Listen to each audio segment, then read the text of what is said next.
as newborn babes desire the sincere milk of the word, that ye may grow thereby. Now this scripture right here. This is the foundation of Law Life Israelite School. We want to keep it simple. We want to keep it plain. We want to go by this Bible, because the Bible is plain. We as repentant Israelites, we have been revealed the truth in this Bible. Now that we know we're Israel, we know that the Bible is for us. All we got to do is start applying what we read it. We can go back and read the history of our forefathers and our foremothers. We can look at the law, statutes, and commandments and try to apply them. Rehearse the righteous acts. And it's easy. That's why the Most High said in 1 John 5:3 that to love him is to keep his commandments, and they're not grievous. They're not hard. But we as a people, we make stuff hard on ourselves. So we ain't gonna make this Bible hard, because this is our little sanctuary. This is our comfort in this captivity. So now all we got to do, this is how we can get away from all the madness that goes on around us, and just go to the Bible. It's our comfort zone. So let's start with I want Matthew 18 in verse 3. Matthew 18 verse 3, because I use 1 Peter 2 and 2 like newborn babes, and we are babies. We are babies. We're babies in this truth. So don't go trying to chew on some steak. Let's sip on the milk, because that milk does your body good. So Matthew 18 and verse 3. This Christ speaking, and he said, verily I say unto you, except ye be converted and become as little children, ye shall not enter into the kingdom of heaven. So Christ is telling us we got to humble ourselves. Brothers and sisters, the fact that we learn in this Bible and we know who we are according to the Most High now, we still got to be humble. We ain't got to walk around with no haughty attitude. We already know. We already know it. We already know what's going to happen to the heathen. We already know what's going to happen to the wicked Negroes and Latinos and Native Americans if they don't repent and come to these laws, statutes, and commandments. So we got to humble ourselves and be like little children and just sit and listen, humbling ourselves. I'm 42 years old in age, but I'm a little kid when it comes to this Bible. And that's how we got to step to this Bible, like some little children who's ready to listen and learn. Not coming with, oh, I already know this, I already know that. Christ had told you, if you don't convert and be like a little child, you ain't making it in the kingdom. And a lot of our brothers are puffing themselves up and we running them up. So that's what I want to bring that in Matthew 18 and 3. So let's go in. I'm going to start with a little. We're going to just go into Maccabees, because we got a lot of verses to read. And we're going to basically read First Maccabees chapter 4. And we're going to read that, you might well say that whole chapter. And I'm going to make it quick. We're just going to touch over on the history of the Feast of Dedication. First Maccabees chapter 4, and I'm going to start at verse 1. It says, then took Georges 5,000 footmen and 1,000 of the best horsemen, and removed out of the camp by night, to the end he might rush in upon the camp of the Jews and smite them suddenly. And the men of the fortress were his guides. So just to give you a little gist of what's going on, we had the heathens, they gathered their army together and they coming to fight against us. So we about to go to war with the heathens and take it. They got a whole bunch of men. They got 5,000 footmen and they got 1,000 men on horses. So they trying to come attack us at night. That's one of their war strategies. We're going to go hit them at night. So, they may think we're sleeping. Verse 3. Now, when Judas heard thereof, this is Judas Maccabeus. He's one of the, that's why this story is the Maccabees. He's from the tribe of Levi. His father was a Levite, Mattathias. So Judas, he took over control after his father passed away. He was the more brother who was more apt to know to fight wars and stuff. He was very skilled at warring. Now, when Judas heard thereof, he himself removed, and the valiant men with him, that he might smite the king's army, which was at Emmaus. So he heard that they was going to come at them at night. So they left. Wherever they was at, they left that place. While as yet the forces were dispersed from the camp. In the mean season came Georges by night into the camp of Judas. And when he found no man there, he sought them in the mountains. For said he, these fellows flee from us. So they came up on the camp, and it said the mean season. The mean season, it was cold outside. Mean season is talking about, it could be snow, blizzard, all that going on. What we got here?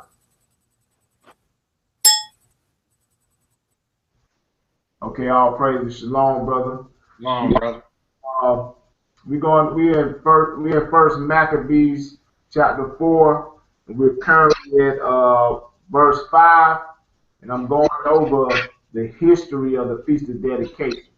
So far, we're reading about how Georges have came upon Judas Maccabees at their campsite, but our brothers had already dispersed away from there because they was using war tactics to get away from them. So that's where we at now. We at First Maccabees chapter 4 and verse 5. All right. Right. It says, in the mean season came Georges by night into the camp of Judas, and when he found no man there, he sought them in the mountains, for said he, these fellows flee from us. But as soon as it was day, Judas showed himself in the plain with 3,000 men, who nevertheless had neither armor nor swords to their mind. So when it came daytime, we showed ourselves because they tried to come attack us at night. But Judas Maccabees only had 3,000 men. They had 5,000 men on feet, and they had 1,000 men on horses. So they had a total of over 4,000 men, according to the first scripture. So we came out, we in the plains, we ready to war. But we didn't have no armor on. We like plain brothers out there just ready to fight for the Most High. That's because we knew if we fight and keep these laws, statutes, and commandments, the Most High fight for us and fight with us. Verse 7, and they saw the camp of the heathen, that it was strong and well harnessed, and compassed round about with horsemen. And these were expert of war. So they looked at the heathens like, damn, these brothers, they prepared. They got on all the gear, they on horses, they got all this, they ready for war, they experts. Verse 8, then said Judas to the men that were with him, fear ye not their multitude, neither be ye afraid of their assault. So Judas, the leader, he tells them, don't worry about that, man. Don't fear them, brother. We got the Most High with us. So that's basically what he's telling these niggas. Remember how our fathers were delivered in the Red Sea, when Pharaoh pursued them with an army. So he's telling them, remember back when our forefathers were coming out of Egypt, when the Most High delivered us and we went across the Red Sea and he helped us. So this also shows how what was written aforetime was written for our learning. Our brothers always reflect back at our forefathers and see how they rolled. And that's the same thing we need to do. We don't have to be so deep and all that. We can go into deep parables and all that, but just read your history, and it'll tell you how to move according to the Most High. Live properly. Verse 10. Now therefore let us cry unto heaven, if peradventure the Lord will have mercy upon us, and remember the covenant of our fathers, and destroy this host before our face this day. That's why we always got to pray. If you keep these laws, statutes, and commandments, the Most High hear your prayers. And according to John 9 and 31, if you're not, he don't hear you. So our brothers are displaying that you need to pray to the Most High. Verse 11, that so all the heathen may know that there is one who delivered and saveth Israel. So the Most High, he will save Israel. Then the strangers lift up their eyes and saw them coming over against them. Therefore they went out of the camp to battle, but they that were with Judas sounded their trumpets. So we blowing the trumpets. So the trumpet is used as an alarm. So they joined battle, and the heathen being discomforted, fled into the plain. Now take it. They got 5,000 men on foot. They got 1,000 men on horses. We only had 3,000 brothers. Now they being discomforted and fleeing from us, but their host was greater than ours. So our brothers were putting a whooping on these boys. Um, verse 15. Howbeit all the hindmost of them were slain with the sword, for they pursued them into Gezerah and unto the plains of Idumea.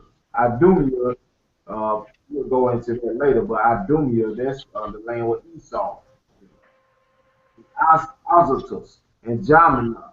So that there were slain of them upon a 3,000 men. We killed 3,000 of them men. Okay, they down to 2. This done, Judas returned again with his host from pursuing them. So we stopped chasing them. We chasing them off. They got all these dudes. We putting them to death. So we stopped chasing them and said to the people, be not greedy of the spoils, as much as there is a battle before us. So he telling the brothers, don't worry about this, all this stuff they done left behind, the spoils. Don't worry about that. We still at war right now. So don't put your mind on gathering all the stuff that's left behind. Verse 18. George and his hosts are here by us in the mountain. But stand you now against your enemies and overcome them. And after this, you may boldly take the spoil. So he said, they still up here. They just fled right now, but they coming back. Then after we take care of them, then we can take the spoils. We can get the treasures that was left behind. Verse 19. As Judas was yet speaking these words, there appeared a part of them looking out of the mountain, who when they perceived that the Jews had put their host to flight and were burning the tents for the smoke that was seen to declare what was done. When therefore they perceived these things, they were so afraid, and seeing also the host of Judas in the plain ready to fight. So they looking down at our brothers like, them niggas still ready to fight. Now they're burning the tent. So they was afraid. They was afraid of our brothers. It says they fled everyone into the land of the strangers. So they built. Like, we ain't gonna go down here and fight. They killed 3,000 of us. They still ready to fight. Dudes, they ain't got no armor on. You gotta think about that too. To play that in down there, no armor. They got all this fancy equipment. But we still put them to death. That's because we have the Most High fighting for us. Verse 23. Then Judas returned to spoil the tents, but they got much gold and silver and blue silk, purple of the sea, and great riches. So we got all the spoils of that war. That's why he telling me, well, don't worry about that right now. Let's finish taking care of you. Then we'll get all this good stuff.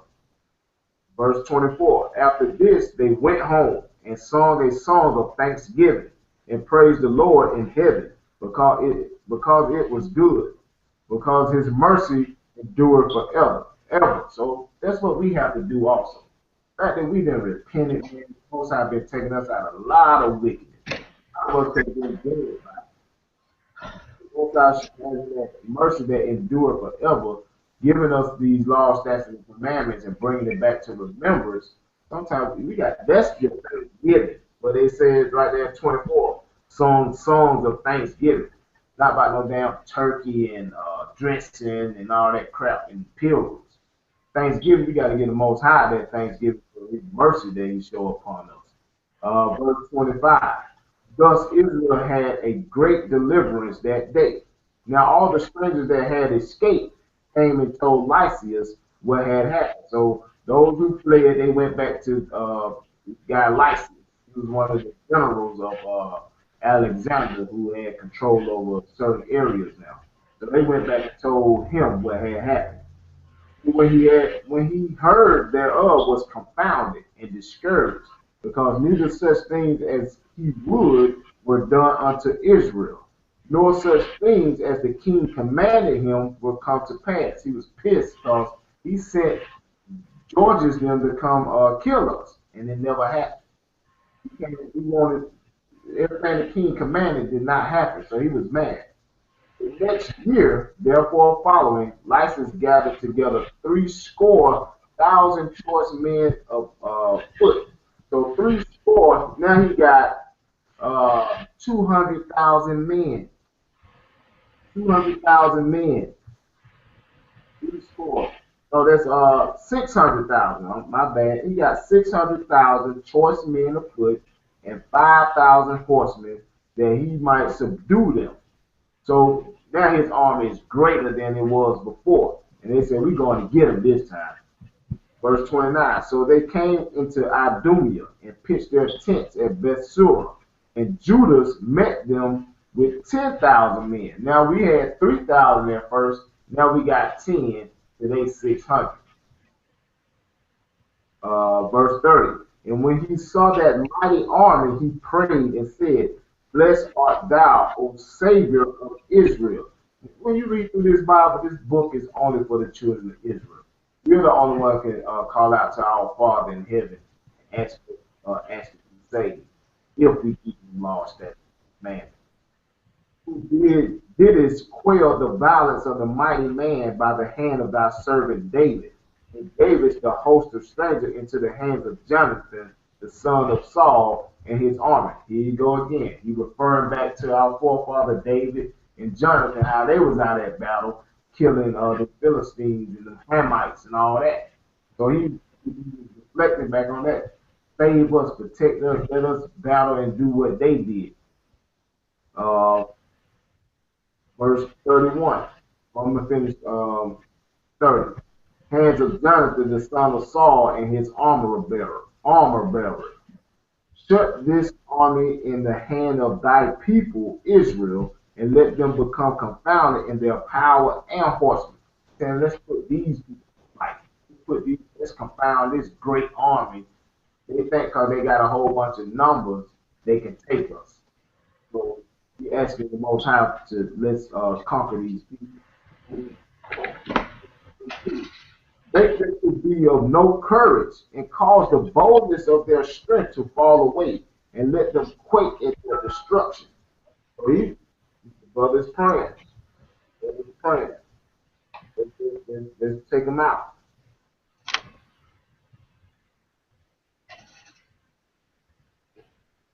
Okay. And let me rephrase up. I meant 60,000 brothers. They had 60,000, 5,000 horsemen.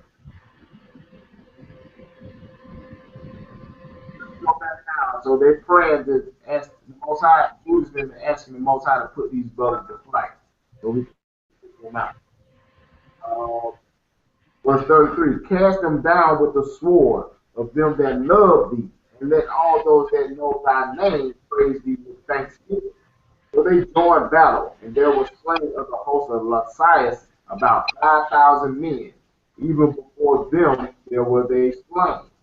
Now when Lysis saw his army put to flight, and the manliness of Judas soldiers, and how they were ready either to live or die valiantly, he went to Antiochia, and gathered together a company of strangers, and having made his army greater than it was, he purposed to come again into Judea. Even though they had this great army, he was still putting it together. They had to go get some more people to come join to make it even greater. Verse 36. Then said Judas and his brethren, behold, our enemies are discomfited. Let us go up to cleanse and dedicate the sanctuary. This is the beginning of the they had already defiled the temple and all that, and we taking it back over. So we just set them on running away from us at the time. Judas said, let's go up and start repairing the temple, getting it back together. Verse 37. Upon this all the hosts assembled themselves together and went up into Mount Zion. And when they saw the sanctuary desolate, and the altar profaned, and the gate burnt up, and the shrubs growing in the courts, as in a forest or in one of the mountains, yea, the priest's chambers pulled down. They rent their clothes and made great lamentation and cast ashes upon their head. Man, they went to our temple where these heathens defiled it, and they was like in awe. I can't believe it. The grass all growing everywhere, the altar all burnt up and profaned and defiled. But just imagine, you know how nasty Esau is. But just imagine what they did to our temple. They made it. They just made it horrible. And our brothers, they was when they saw it, they couldn't believe their eyes. So they rented it. They humbled themselves, wept about it. Verse 40. And fell down flat to the ground upon their faces, and blew an alarm with the trumpets, and cried towards heaven. They sounded an alarm, and they was praying up to the Most High. Help us, Lord. Let us get this thing back together.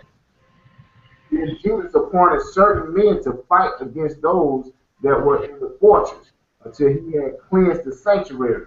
So as the brothers was getting the sanctuary back together, the temple, he had set up some brothers to continue to fight. They was out there still fighting off these brothers as the other brothers was remodeling the temple. Well, man, it isn't like they did it over in one day. You can't go take a house that's torn up and renovate it in one day. So it's going to take some time. And how desecrated this temple was, he had our brothers out there continuing to fight, holding them back as we was remodeling and getting the temple back together. There was a lot of blood and sweat going on through this time.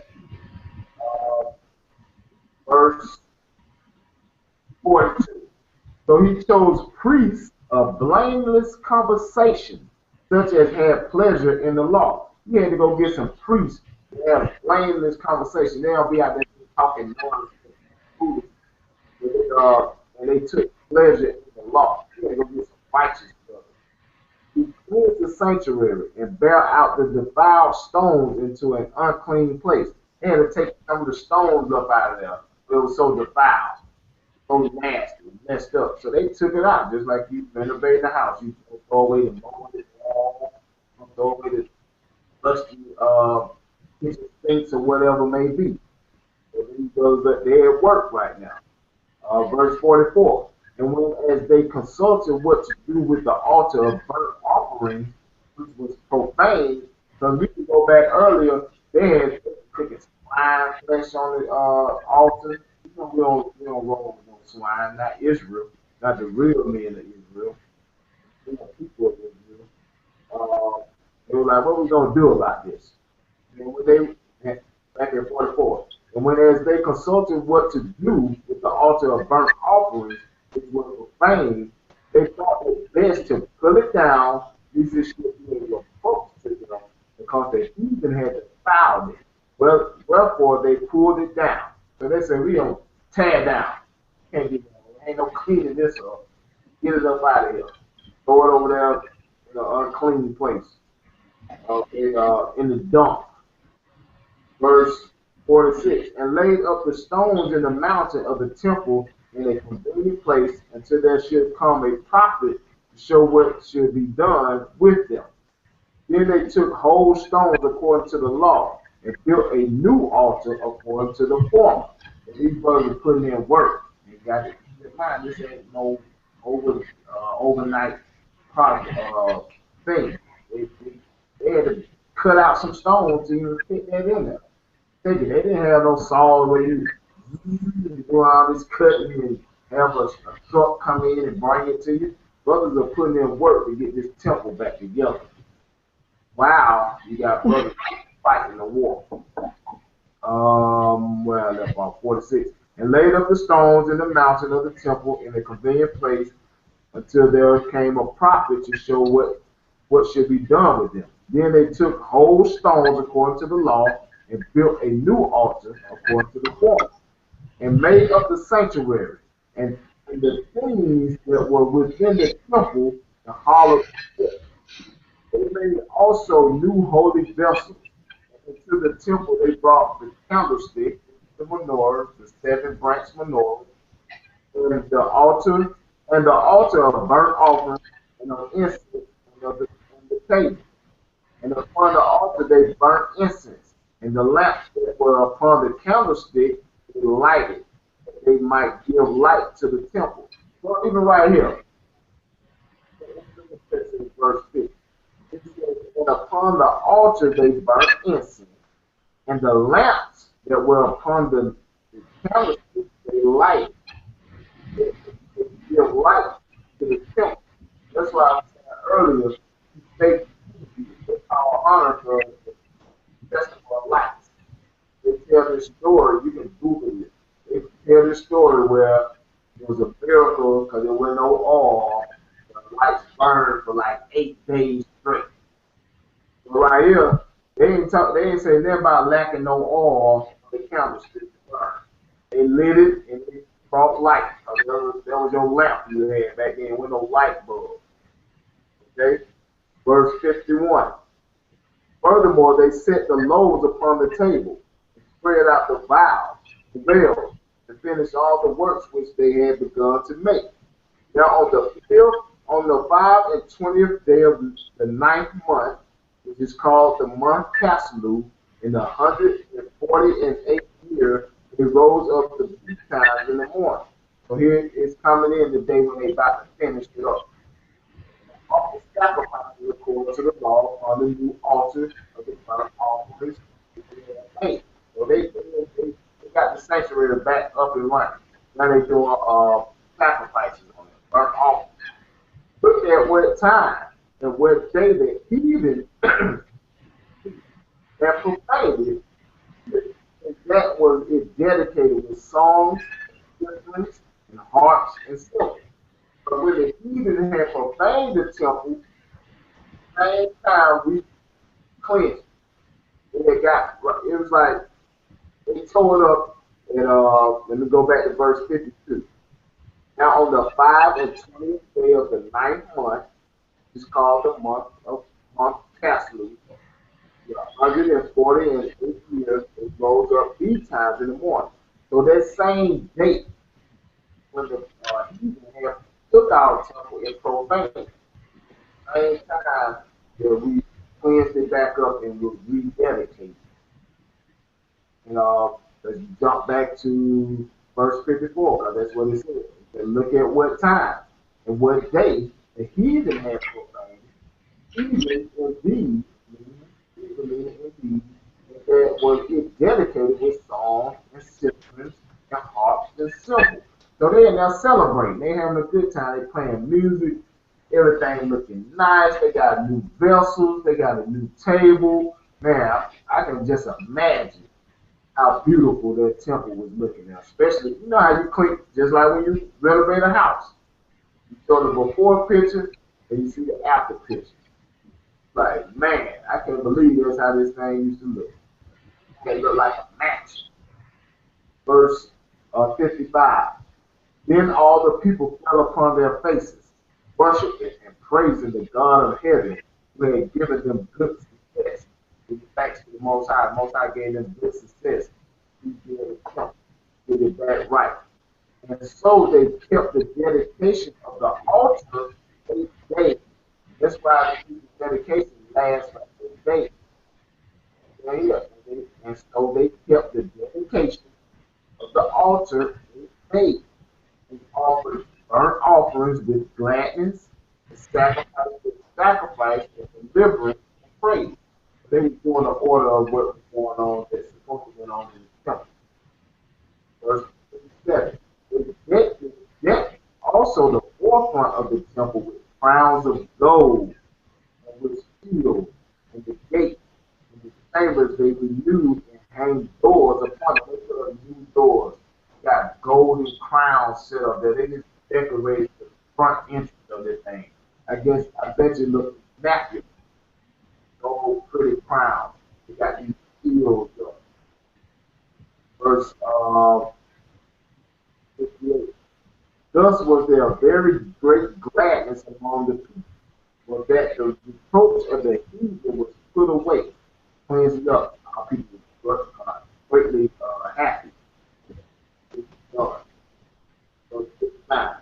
moreover, Judas and his brethren, with the whole congregation of Israel, ordained that the days of the dedication of the altar should be kept in their season from the beginning, by the space of 8 days, from the 25th day of the month Caslu, with myrrh and gladness.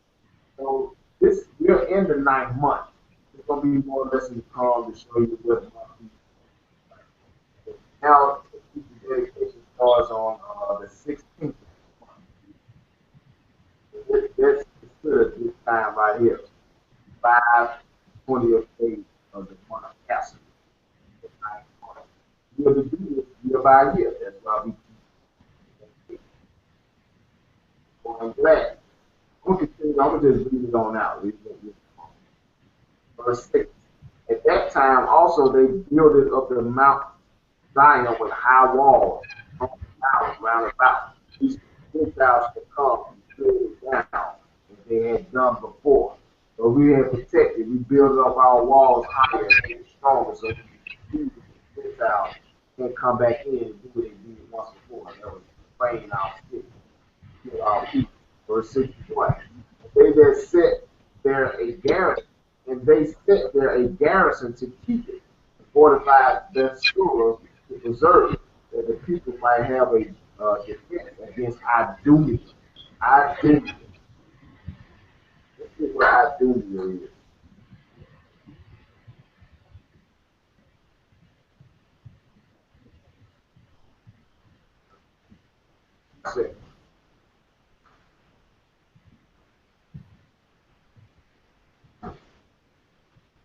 I got the Bible Concordance dictionary. Give you the definition of Idumea. The defense is Idumea.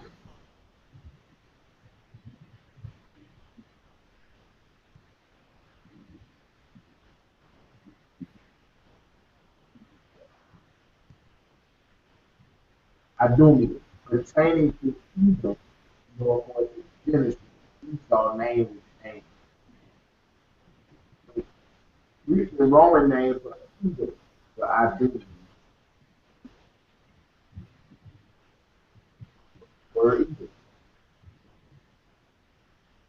These are very important things you should have. You should have your Apocrypha, Concordance, your Bible dictionary. These are the tools that you use when you're learning this Bible.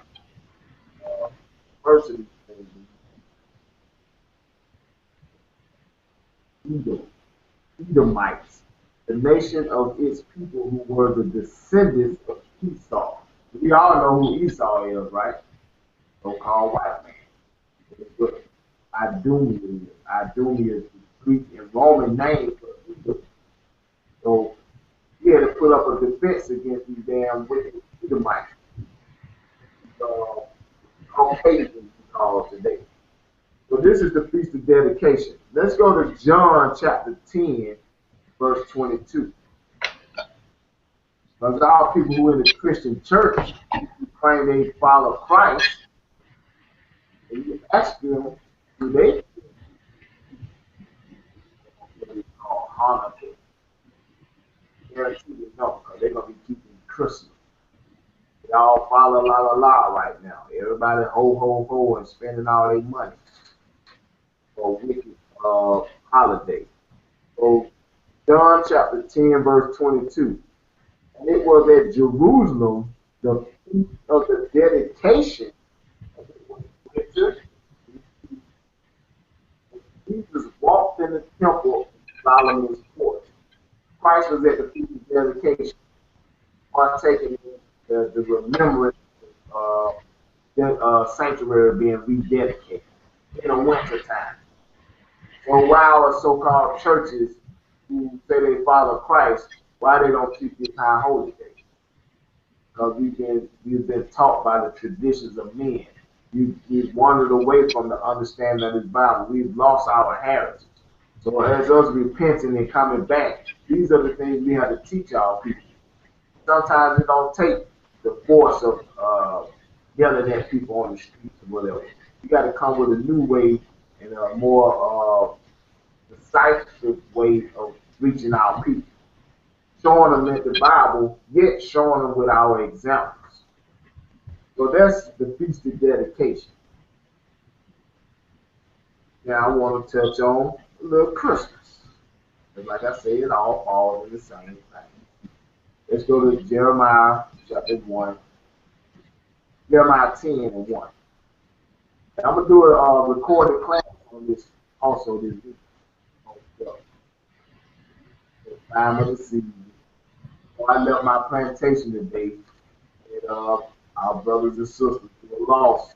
I had having a so-called Christmas dinner. The thing about it, these Negroes hate each other. They hate each other's guts, they talk about each other, and they sit around amongst each other at a meal to be careful with one another. On the front, really, what I said, Jeremiah chapter 2, Jeremiah 10.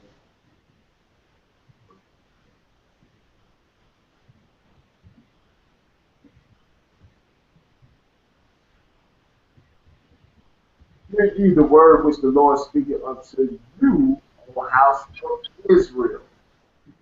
So I know you brother know that we open up this Bible and continually talks to the rest.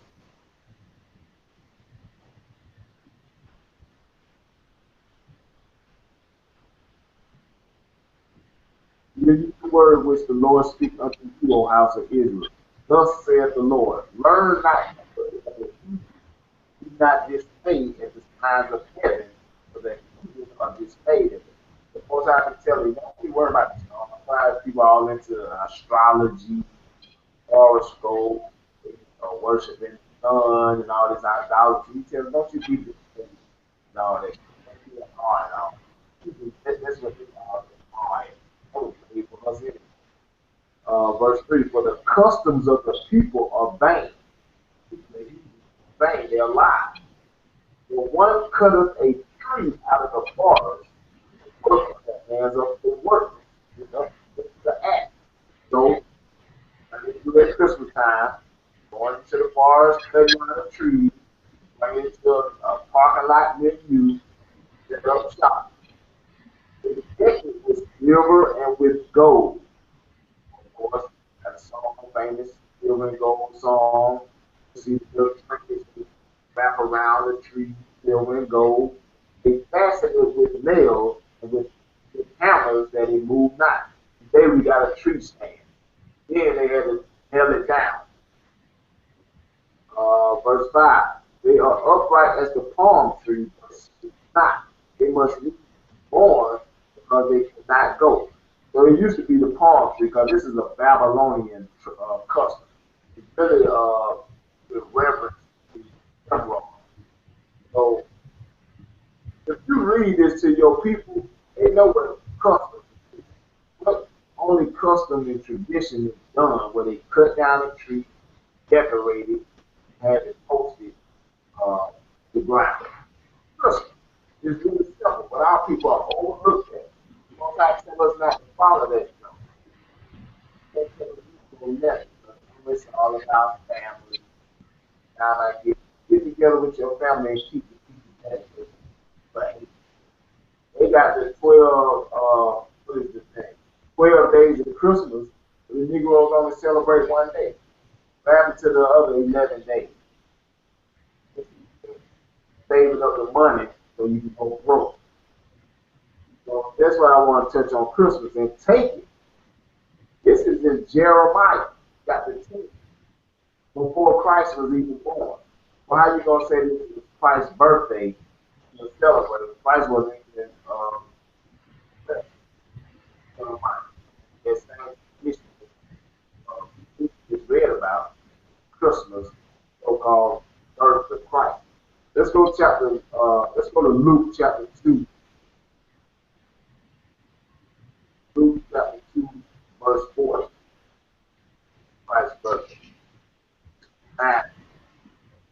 We don't celebrate birthdays. That's not our tradition. You know history. It only pertains to the David all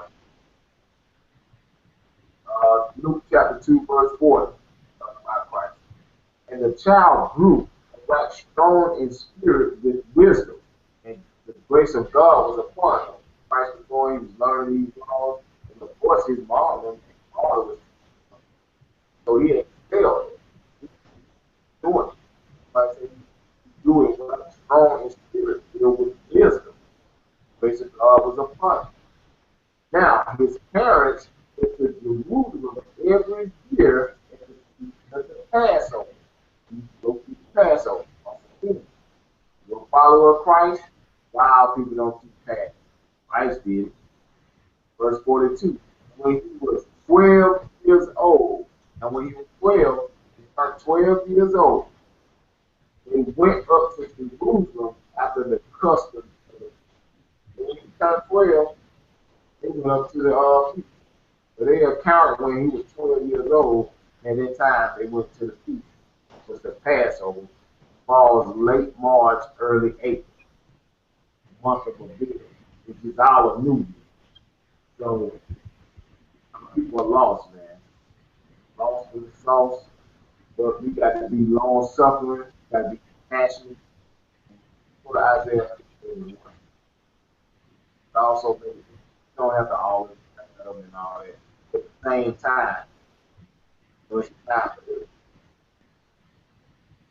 But we have to keep our jobs, brothers, learn this Bible.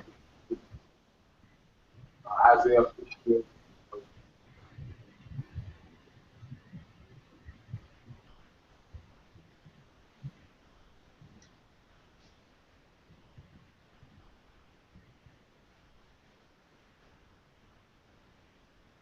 Cry aloud, spare not, lift up thy voice like a trumpet, show my people their transgression, and the house of Jacob is full. Our duty is to show our people law.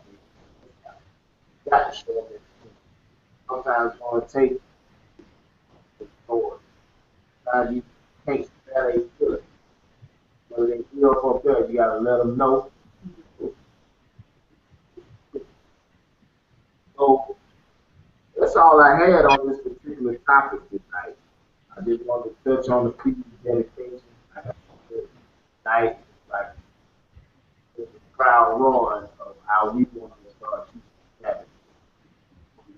I know my brother Reggie wasn't here at first on. Gabriel, I'm sorry, brother.